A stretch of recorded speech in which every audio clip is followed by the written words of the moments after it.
It doesn't just get told, they get felt. If you believe that, then you're in the right place. Before we begin, take a quiet moment. Subscribe to the channel, like this video, and share your thoughts in the comments. Your support helps these stories reach hearts that need them most. Now, take a deep breath and listen carefully, because tonight's story is not just about loss. It is about a place that remembers and a life that learned how to begin again. I did not leave my marriage dramatically. There was no shouting, no broken plates, no slammed doors. There was only quiet. The day I signed the divorce papers, I remember noticing the small blue pen trembling between my fingers. The clerk spoke kindly, but her voice sounded far away, as if she were underwater. When I walked out of the courthouse, I expected something to change. Thunder, wind, a sign from the sky. But nothing happened. Cars passed. People crossed the street. Life continued. Except mine had stopped. For weeks, I lived like a visitor inside my own apartment. I avoided mirrors. I avoided friends. Even breathing felt like effort. Every corner of the place held echoes. A laugh that used to belong there. A promise that once felt permanent. One evening, while packing old documents into a box, I found a property deed in my name. I had forgotten it existed. A piece of barren land my father bought decades ago. A place no one had ever lived on. A place he once described as quiet enough to hear your own truth. I don't know why I decided to go. Maybe I was tired of hearing nothing at all. The drive took hours. The city dissolved into empty roads, then open fields, then stretches of land that looked untouched by memory. When I arrived, the sun was sinking behind distant hills, painting everything in soft amber light. The land was exactly as the papers described: dry soil, sparse grass, no house, no fences, just wind. I stepped out of the car and stood there, feeling absurdly small in the openness. There was nothing to fix, nothing to clean, nothing to remember. Just space. That night I slept in my car, wrapped in an old blanket. The wind brushed against the windows like someone trying to speak. I remember whispering into the dark, "I don't know what I'm doing here." The wind answered by continuing to exist. The next morning, while walking across the property, I noticed something strange. Near the center of the land, the ground dipped slightly, as if something once stood there and had been swallowed by time. I knelt and brushed away loose soil. Beneath it was a flat stone slab, deliberate, placed, hidden. My father never told me about this. And suddenly, for the first time since my divorce, curiosity replaced emptiness. It took me hours to move the stone. Beneath it lay a small metal box, sealed tightly against moisture. My hands shook as I opened it. Inside was a diary. Not new, not fragile, carefully preserved. The first page was written in handwriting I did not recognize. If you are reading this, you arrived here because life left you nowhere else to stand. I sat down on the dry earth and kept reading. The diary belonged to a woman named Eliza. She had lived on this land decades before it became barren. Her words were not poetic. They were simple, direct, painfully honest.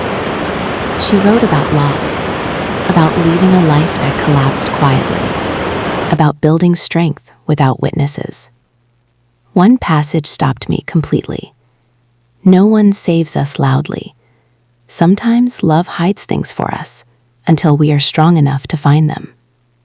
I turned the page and discovered something unexpected: my father's handwriting. Short notes written in the margins. He had read this diary too. Some pages contained records, financial plans, property protections, documents explaining how he ensured the land would legally remain mine, regardless of circumstance. He had not given me land. He had given me refuge. That evening, I sat on the ground until the sky darkened. The wind no longer felt empty. It felt present, intentional. I began visiting the land daily. I cleared small sections. I brought tools. I read the diary aloud sometimes, just to hear a voice other than my own. One entry described rebuilding a life not by returning to who you were, but by becoming someone who could survive what happened. I wrote my own thoughts beside hers. Days turned into weeks. My body grew tired from work, but my mind grew quieter. Not empty, steady. One afternoon, while digging near the stone slab again, I uncovered another container. Inside were letters addressed simply, "For whoever continues."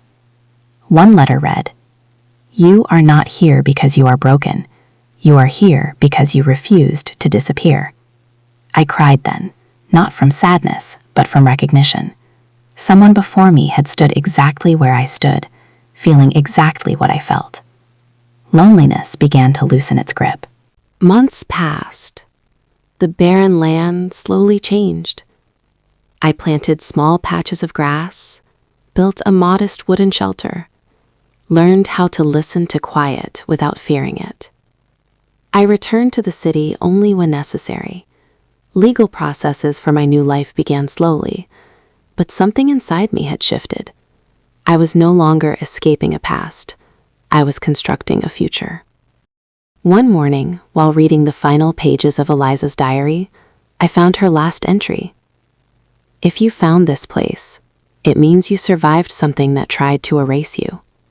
Built something here, not to replace what was lost, but to honor that you endured." I closed the diary and looked across the land. For the first time, I did not see emptiness. I saw space waiting to be lived in. Weeks later, I received a letter confirming the final legal closure of my divorce. I expected grief to return. It didn't. What I felt instead was a quiet, grounded certainty. Loss had not ended me. It had redirected me. I built a small wooden bench near the stone slab where I first found the diary.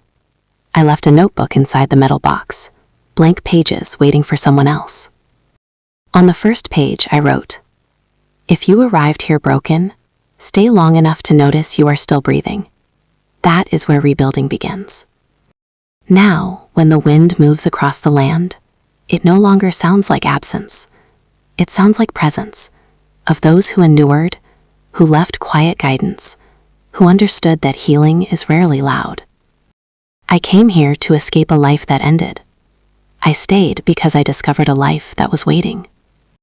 And if someone stands here years from now, searching for something they cannot name, I hope they found what I found. Proof that even after everything falls apart, there remains a place inside us that can grow again. I thought healing would be silent. I thought rebuilding meant fewer memories, fewer shadows, fewer questions. I was wrong. It began on a night when the wind was unusually still. No rustling leaves, no distant sounds, just a heavy kind of quiet that pressed against the ears. I had fallen asleep on the wooden bench beside the shelter. Sometime past midnight, I woke with a strange sensation. Not fear, not danger, awareness. As if someone had been standing nearby and had just left. At first, I blamed imagination. Loneliness reshapes perception. That's what I told myself. But when I stood and walked toward the old stone slab, I noticed something impossible. Fresh footprints. Not mine. They were faint, as if pressed lightly into the soil. Small, measured, leading from the open land toward the stone, and stopping exactly where the metal box was buried. My breath caught. No vehicles had passed, no visitors had come. This place was isolated enough that even directions failed to reach it properly. Still, I knelt and opened the box. Inside, my notebook had been moved. Not taken, not damaged, simply open to a new page. and written there in careful handwriting I had never seen before. You are not alone in rebuilding. My hands trembled, not from fear, from recognition. The same quiet presence I had felt months ago now had shape. I whispered into the night, "Who are you?" The land answered only with stillness. But from that night onward, the quiet no longer felt empty. It felt shared. I began searching through everything my father had left behind. Old documents, letters, property records, receipts preserved for no practical reason. Patterns began to appear. He had visited this land more times than I knew. Not alone. Several signatures appeared repeatedly beside his name. Individuals who had no official connection to the property. Women. Different names across different years. Each record ended the same way. Transfer of temporary guardianship rights to ensure property protection. Protection? For whom? The answer came unexpectedly when I returned to the metal box one morning and found another letter. This one was older. The paper had yellowed, edges fragile. It was written by Eliza, but it was addressed to my father. You said this land must remain a refuge, not for one person, but for anyone who reaches the point where survival becomes a choice instead of a certainty. My father had not discovered this place. He had continued it. And the footprints, they were not supernatural. They were human. Someone else had found refuge here too, quietly, without announcement. That realization shifted something inside me. I was not the final chapter of this place. I was part of a living chain. Later that week, I finally saw her. She stood at the far edge of the land, partially hidden behind dry grass and shadow. A young woman, thin, wrapped in an oversized coat, watching cautiously as if ready to disappear. I approached slowly and stopped at a respectful distance.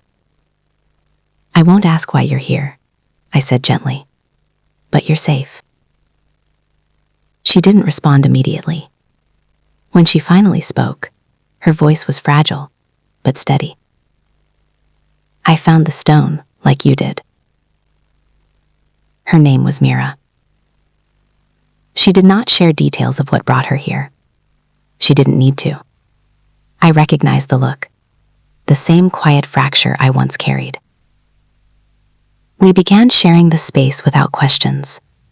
Some evenings we spoke. Some evenings we simply existed in the same silence.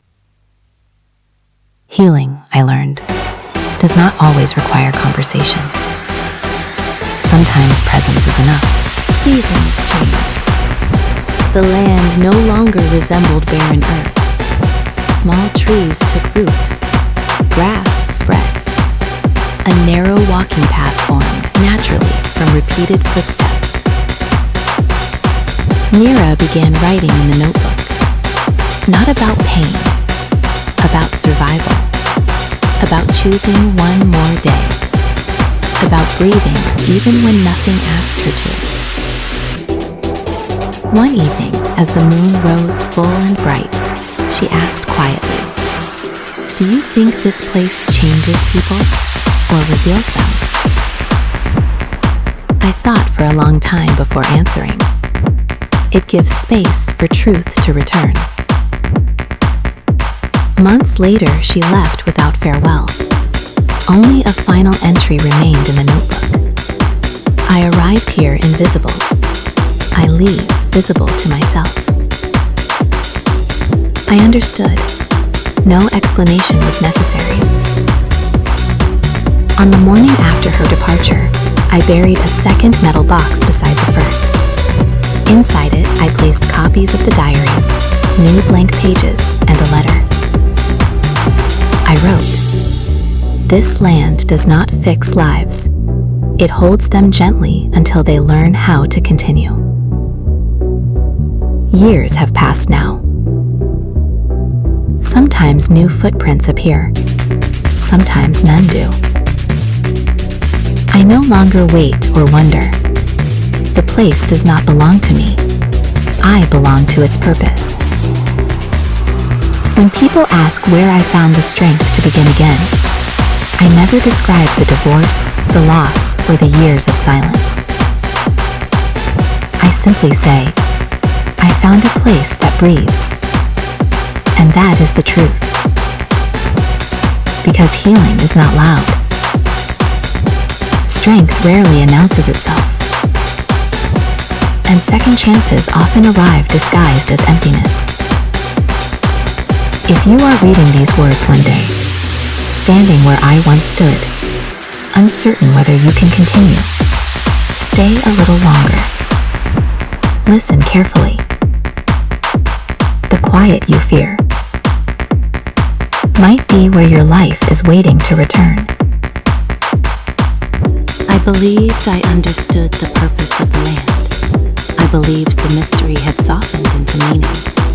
I believed wrong again. It happened on a late autumn afternoon when the sky hung low in silver, as if light itself had grown tired. I had come only to check the shelter roof before winter. Nothing unusual, nothing expected.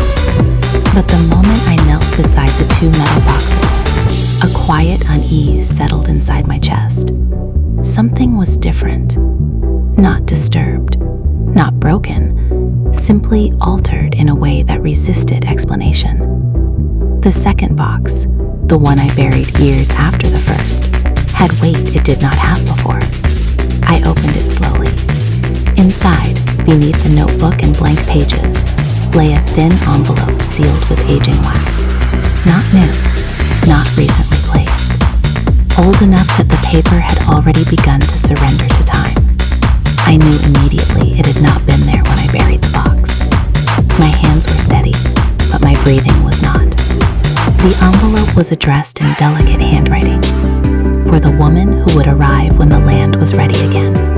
No name, just certainty. I broke the seal. Inside was a single sheet, folded carefully, written in ink faded to soft brown.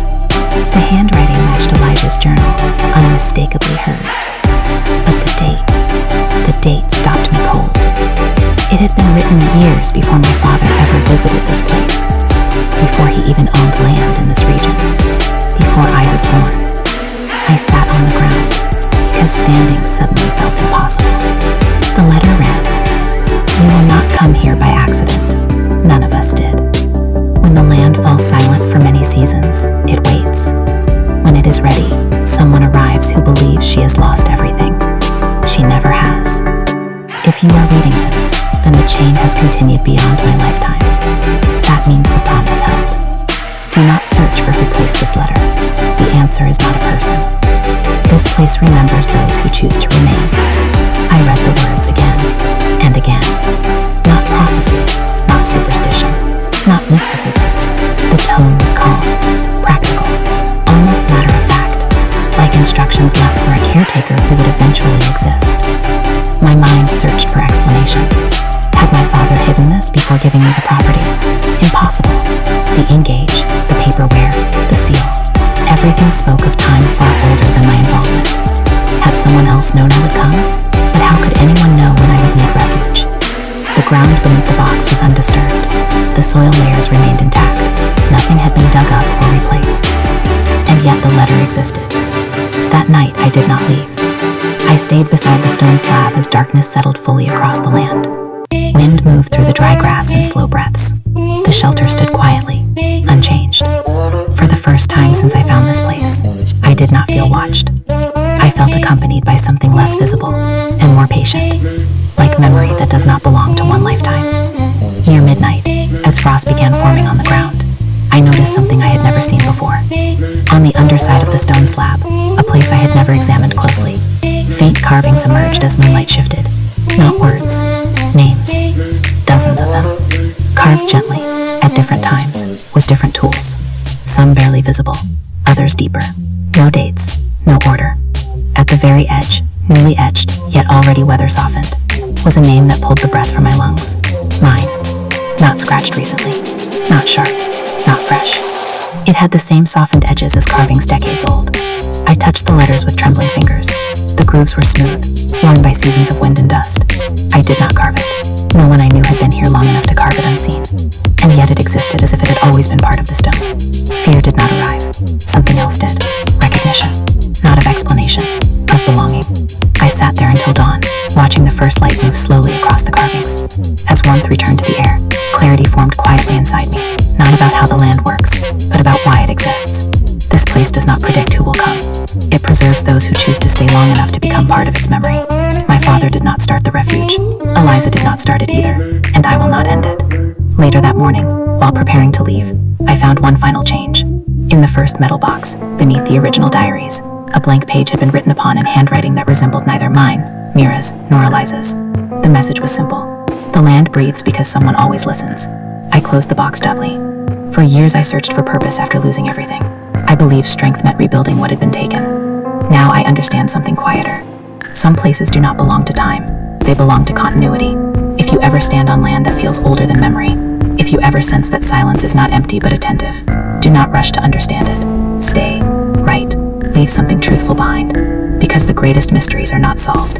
They are continued. And somewhere, perhaps long after I am gone, another woman will open a box, unfold a letter, and wonder how her name came to rest in stone that has been waiting far longer than she has lived. When that day comes, the land will still be breathing, and so will hope.